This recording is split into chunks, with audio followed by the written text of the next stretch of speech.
¿Vos no te llama la atención? Massa diciéndole a Gerardo Morales, mi gran amigo, lo invitaría a un gobierno de Unión Nacional en plena campaña. Me da la sensación te de está que mostrando que se va a una reconfiguración profunda. El 22 de octubre se sale de otra manera. ¿Por qué? Porque las dos grandes coaliciones que vienen gobernando, Juntos por el Cambio, Unión por la Patria, están estalladas. Sí. Están atadas con alambre para llegar a octubre, o en su caso, si hay balotaje, a noviembre. Estalladas. Sí. Vos tenés que pensar de qué lado te vas a poner. Sí.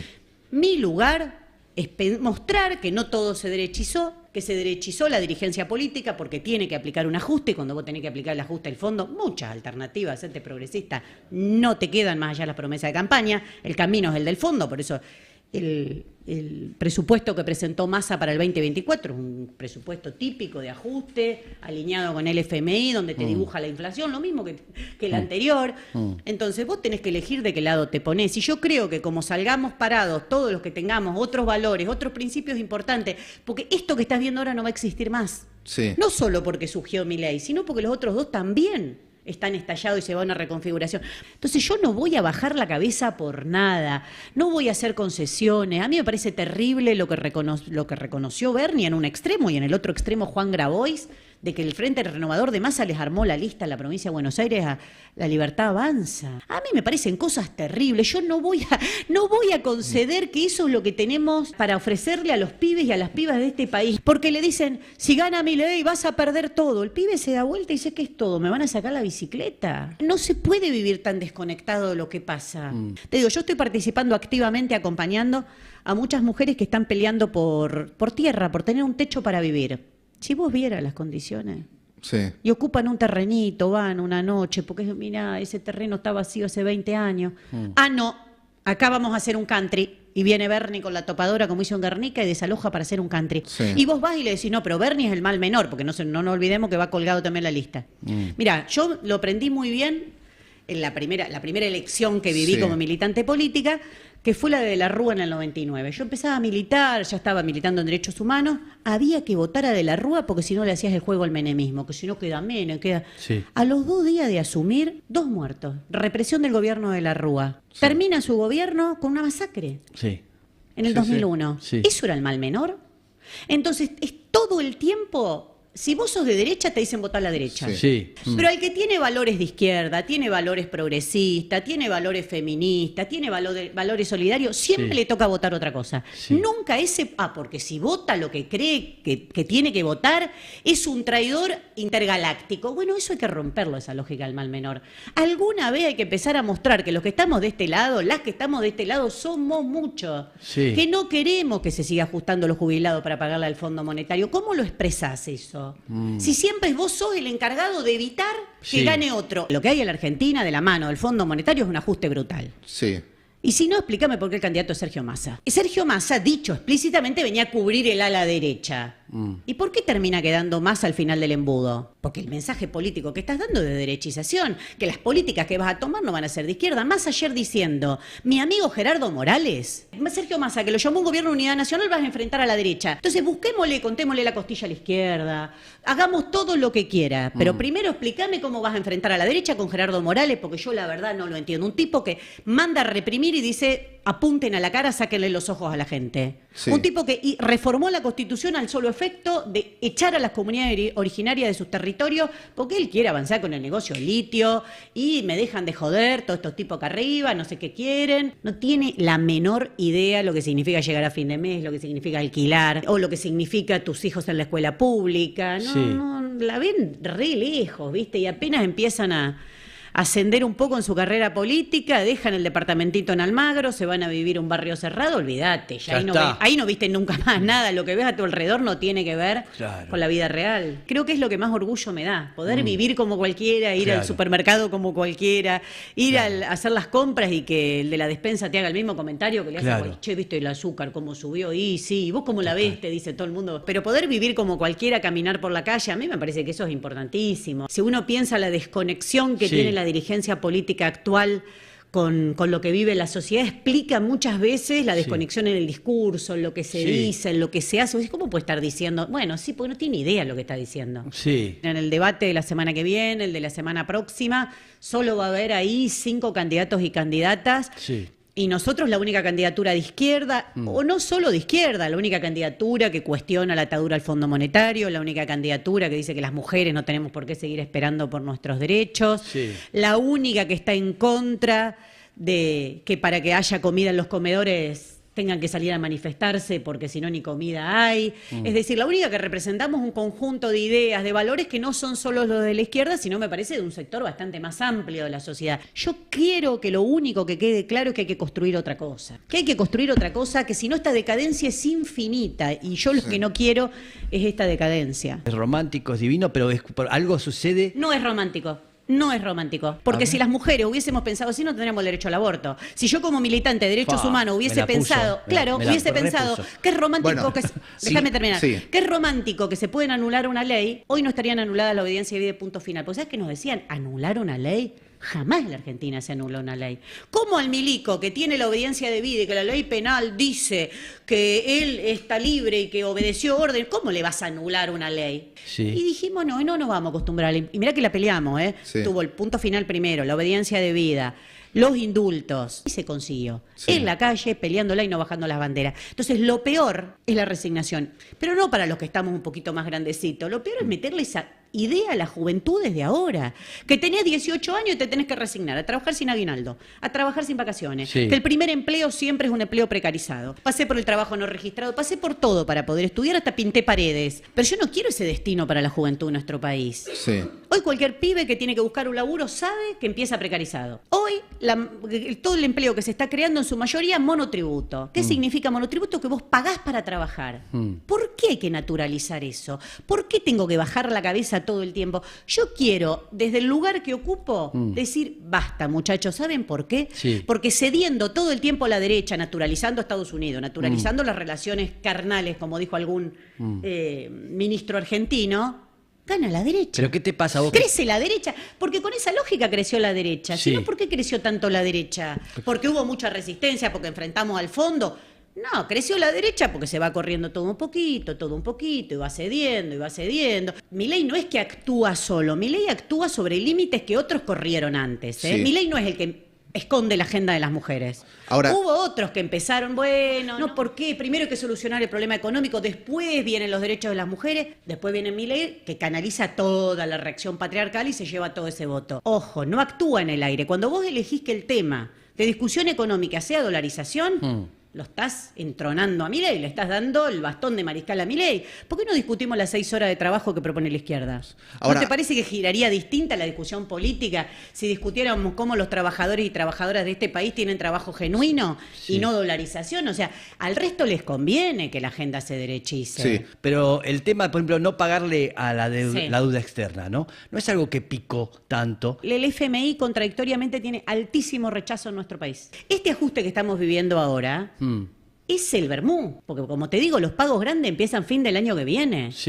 ¿Y cómo van a hacer para pagar eso? Lo que se firmó en el Congreso es un desastre. Y aunque hagas la danza a la lluvia todo el año, vas a poder pagar eso. Es decir, vas a una nueva crisis de deuda, ¿viste? Porque empiezan, que la guerra, que la sequía. Tienen un montón de catástrofes. Sí, pero la catástrofe es el FMI, porque los 3 primeros años del gobierno del Frente de Todos sobraron dólares. Hubo 48.000 millones de superávit comercial. ¿Y dónde están? El que vivió el 89 y vio cómo terminamos con el fondo.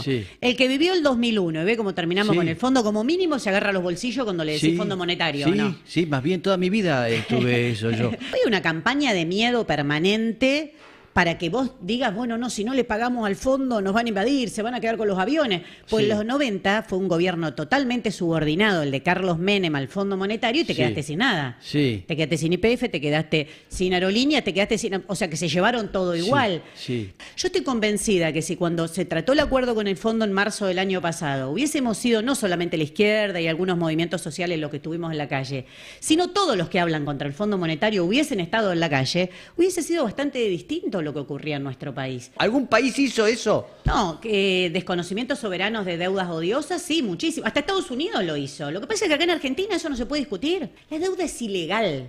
No solo ilegítima, porque la estás pagando con ajuste en jubilaciones, la estás pagando con recortes en los temas más sensibles que puede tener una sociedad, sino que claramente la deuda tomada por Mauricio Macri, si te querés ir más atrás, ni hablar, pero hablemos de la última, es totalmente ilegal. O sea, no cumple los requisitos mínimos de legalidad y lo reconoció el propio FMI. Con el embajador de Estados Unidos, ¿por qué no hablar? Pero no es hablar, no es hablar eso. Es de hablar, digo, pero ¿En es serio parte de la me política. decís que a vos te Está bien, parece pero que Stanley quiere hablar con Miriam Bregman? Pero, no el sé. embajador de Estados Unidos lo único que le interesa es que vos le pagues al Fondo Monetario. Pero- yo le digo, el acuerdo con el fondo se está pagando con el ajuste a los jubilados, saco los números y se los muestro. Sí. Jubilaciones, AUH, asistencia social. ¿Y qué va a decir? ¿No me pagues? Nah, en política los gestos valen.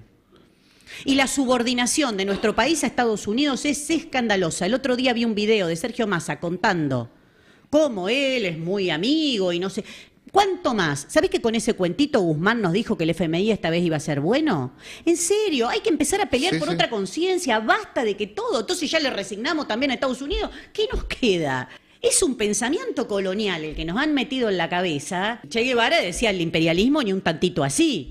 Ahora es al imperialismo todo, te tenés que sentar, te tenés que no sé qué. Yo no quiero que me regale un termo, prefiero tomar con el Lumilagro que tengo en casa, no necesito nada. Yo lo único que quiero es que si sirve esa anécdota para que muchos se enteren de cuál es la política de Estados Unidos en el mundo, la política que está llevando adelante en Ucrania, la política criminal sobre nuestros pueblos, cómo los oprime a través de un mecanismo de dominación que se llama Fondo Monetario, que no es un lugar donde vos vas y sacás un préstamo para comprarte una licuadora. No es eso el Fondo Monetario, es un mecanismo de dominación Total. de nuestros países que lleva a que hoy en la Argentina el 60% de los pibes sean pobres. Para mí es ofensivo. Yo no quiero naturalizar que el 60% de los pibes son pobres. No quiero, no me van a convencer. Yo nunca naturalicé a Milei, siempre los enfrenté, doy cuenta de eso del primer momento. El famoso cuaderno de Checolás, ese que aparece ahora nombrada Victoria Sí, Villar, ese sí. allanamiento lo pedimos nosotras. Vos, sí. ¿Y dónde estaba el resto? ¿Vos sabés lo que le pasamos en el juicio de Checolás? ¿Sabés cómo nos amenazaban? Sí. Sí, sí. Claro, no es Bueno, chiste. no. Bueno, dijimos, no vamos a bajar la cabeza. Mira, no nos van a meter miedo, porque si nos meten miedo acá, era el primer juicio, no va a haber más juicio. Porque ¿qué testigo va a ir a declarar si puede desaparecer? Entonces, ante un hecho, vos tenés que ver cómo respondés. Podés bajar la cabeza, podés resignarte, podés decir no se puede, no sé qué, la lluvia, la sequía, la guerra, o podés decir, no, che, pará. Salgamos a la calle, plantémonos, mostremos que vamos a seguir adelante. ¿Pudimos encontrar a Julio? No. No, y es un dolor que no, no se sí, nos sí. va a ir jamás. Jamás se nos va a ir Que en eso. lo personal, ¿qué te pasó al haber salido de defensa y después ver que lo hicieron desaparecer a Julio? ¿Qué te pasa a vos? Digo, que es algo te tuviste la queda. iniciativa de hacerlo. Seguramente aquellos compañeros, compañeras que militaron en los 70, que tienen amigos desaparecidos, compañeros de militancia desaparecidos, lo entenderán. Para nosotras, muchos más jóvenes que no habíamos vivido la dictadura como militantes, ni éramos muy chicas, y fue un golpe terrible, eso de estar esperando a alguien que no llegue y que una compañera, que fue Adriana Calvo, hoy fallecida, pero la testigo número 1 en el juicio de las juntas, que muchos y muchas la habrán visto en la película 1985, ahí en Sí. esa película aparece Sí. nuestra querida Adriana Calvo con su testimonio y Sí. su enorme valentía, porque hay Sí. que ser testigo 1. Sí, sí, total. O la primer testigo, ustedes saben que además todos los genocidas estaban en libertad, Sí, Sí. sí. que los agredían, que sacaban solicitadas contra ellos, o sea, fue Sí. todo un momento muy terrible. Y Adriana, habiendo pasado esa experiencia terrible, Julio no llegaba, salimos al pasillo, empezamos a preguntarnos qué pasa, que no está, dónde está, y Adriana dice, Julio está desaparecido. Fa. Y es ese momento, yo lo pienso, me vuelvo a emocionar, porque porque, ¿qué pasa? Nosotros habíamos dicho muchas veces, el aparato de la dictadura está impune. Pero te dio algo. Pero son frases, te lo ¿viste? pregunto. Pero en un momento vos Sí. esas frases se hacen realidad. Pero como bien decía Adriana, acá la responsabilidad es del Estado, que nos trae a declarar con genocidas libres. O en el caso de Checolás peleamos mucho para que durante el juicio fuese encarcelado. Él estaba libre, estaba en su casa, en domiciliaria. Pero toda su patota no. Después me vengo a la ciudad de Buenos Aires porque empezaba el juicio contra Febrés. Febrés era un prefecto de la Escuela de Mecánica de la Armada, encargado de la sala de embarazadas de la ESMA. Era el que llevaba Encargado los de bebés. sala de embarazadas. Sí, imagínate, y lo asesinan en su celda. Y nos llama al juez y dice, les queremos comunicar que el juicio se termina. ¿Qué? sobreseimiento por muerte, acaba de morir el imputado, bla, bla, bla, en el día de mañana. Viste, nosotros era como volver de nuevo a entrar a la película de terror. Sí, sí, sí. No, aparte Y porque lo ahí único- detrás de eso estaba el tema de dónde habían ido Claro, los chicos está apropiados. el tema, Sí. porque quedan más de 350 sin Sí. saber su identidad. Pedimos autopsia.